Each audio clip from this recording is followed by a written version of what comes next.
Good morning. I feel that it's very, very important that I kind of take a sit down and let you know who I am. I probably seem like I'm all over the place in my videos, and the truth is I am. I'm struggling really hard to find my voice, and the reason for that is that I was a very, very strong individual. I had 3 children and raised them myself. I was single for over 10 years, and I met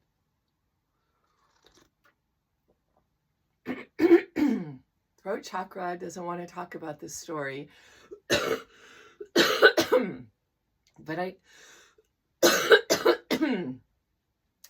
throat chakra really doesn't want to talk about this story, but I feel that it's important, and I won't belabor the whole thing, but I was a successful artist. I owned my own art gallery. I went to art school for over 6 years, and I taught art, and I had lots of showings, sold work, the whole thing that artists aspire to be.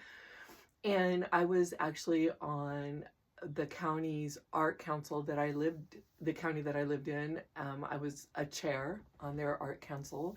So by all means, I would say that I had reached a level at least of local success. So I met my now ex-husband over, well, it's been 20 some odd years now, but anyway, so I met my future ex-husband, that guy. I met that guy, and you know, as we do, well, maybe not all do, but I did. I fell madly in love with him, and he encouraged me over time to give up my art career.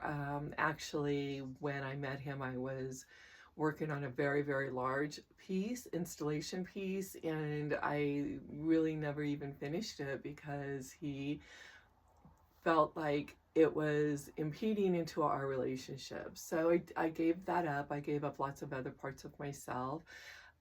He didn't like that I was old-fashioned, is what he called it, and I call it cottage witchy, and he didn't like any of that, so I gave all that up, and then just molded into his life and adapted his way of life and his spiritual expressions and his culture. He's not of my culture, he's of a different culture.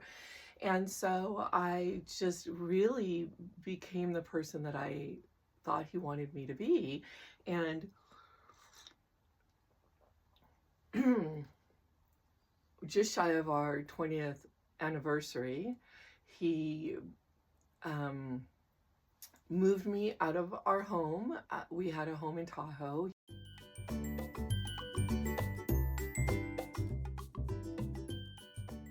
He moved me out of there into the little cottage I live in now, into a town where I knew no one. I absolutely had no one that I knew here. I didn't know how to get around. I knew nothing about anything about this place that I live in the California foothills.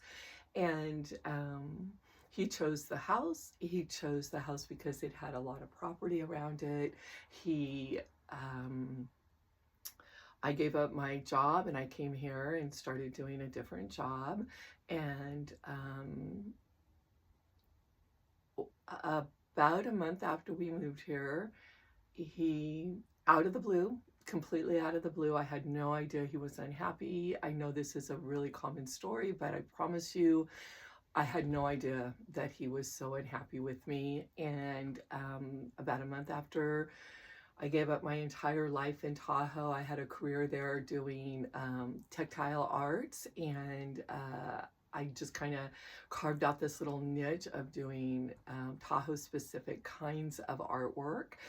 And I had a outlet for that, a little boutique that put my stuff in her shop. And I gave all that up, came here, and he announced to me just out of the blue one morning, said, "I can't do this anymore." And I was like, "Do what?" And he said, "Any of this." And I remember laughing and saying, "We just moved here, like, give it a chance." And he's like, "No, I can't do this." And I was just completely completely, absolutely dumbfounded as to why. And it would be probably 3 months later, I found out why. He met somebody right after we moved here and made the decision that she was better for him to spend the rest of his life with than I was. So he left, and that's been over 7 years ago. And the reason I'm telling you this is because I am struggling really hard to find my voice right now. When I lived in Tahoe, I was in the forest every single day. I was in the forest, and all of my friends, everyone called me the forest fairy, and I loved that. And I was a forest fairy, and I had long braids.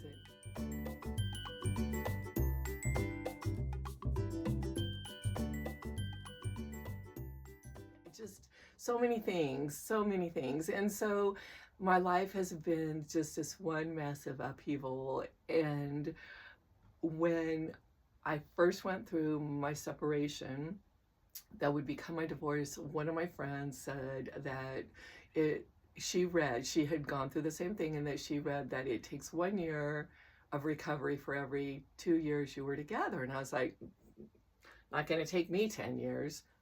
Forget that. I'm not that woman. I'm moving on. Well, I moved on to this, and then I moved on to this, and then I moved on to this. And I have spent the last 7 years trying all these different lifestyles or life ways in order to help me find myself. And it has just been very recently, since I've been doing videos again, that myself was the person I was before I met him.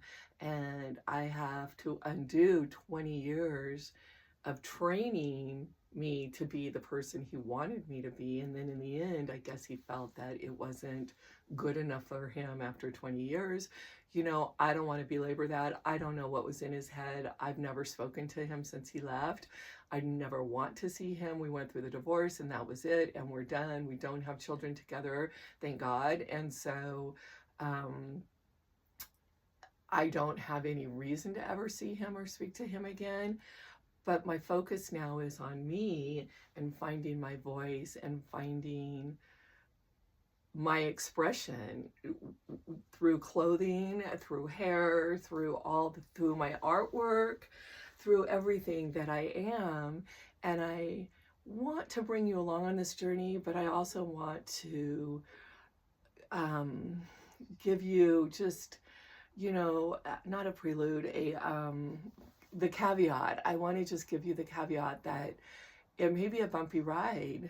I feel that I'm finally folding into myself, and my personal life way expressions. I feel that that's happening finally, because I'm feeling more and more content and less anxiety in my life.